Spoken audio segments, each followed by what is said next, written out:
Nagbabalik ang PTV Balita Ngayon. Naglabas ng report si Pangulong Ferdinand R. Marcos Jr. kaugnay sa economic stats ng bansa para sa second quarter ng taon.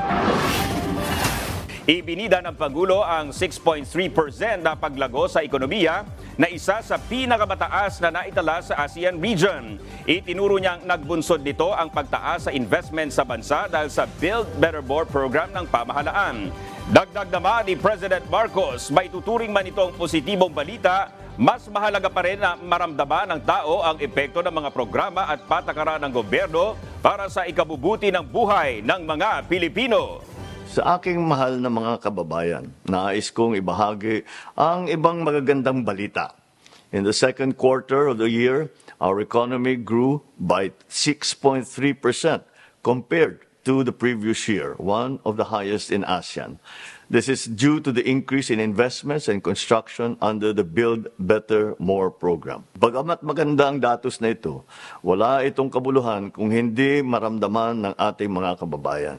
Kaya't patuloy ang ating pagbibigay ng sapat at kalidad na trabaho. This June, the unemployment rate dropped to 3.1%, one of the lowest on record for the last 2 decades.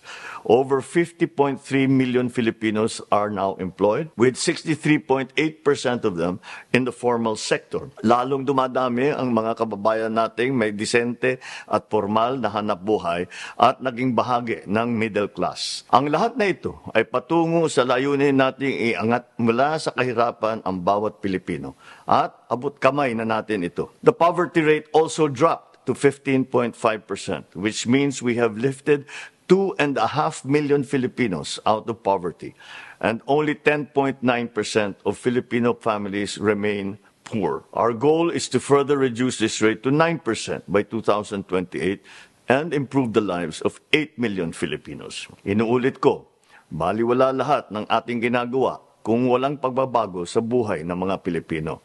So I assure you, this government will continue to invest in job-generating infrastructure, social protection programs, health, and education for all Filipinos. We will not rest on our laurels, but use them to propel us forward into social and economic transformation. Tayo po ay paparating na sa bagong Pilipinas. Nagpaalala ang National Union of Journalists of the Philippines sa news organizations na maging maingat sa pag-cover sa pribadong buhay ng mga atleta na lumahok sa 2024 Paris Olympics. Ginawang ehemplo ng NUJP ang sitwasyon ni two-time Olympic gold medalist Carlos Yulo, kung saan mas nabigyan pa umano ng atensyon ng media ang sigalot sa kanyang pamilya kaysa sa karangalang dala niya para sa bansa. Ibinahagi rin nila ang pahayag ni UP Journalism Professor Danilo Araw na nagsasabing ang pagre-report sa gulo sa pamilya Yulo ay nakakasira lang sa larangan ng pamamahayag at hindi nakakatulong sa pagbubuo ng opinyon ng publiko. At yan ang mga balita sa oras na ito. Para sa iba pang updates, i-like at i-follow kami sa aming mga social media account. Ako po si Dominic Almelor para sa Pambansang TV sa Bagong Pilipinas. Magandang tanghali.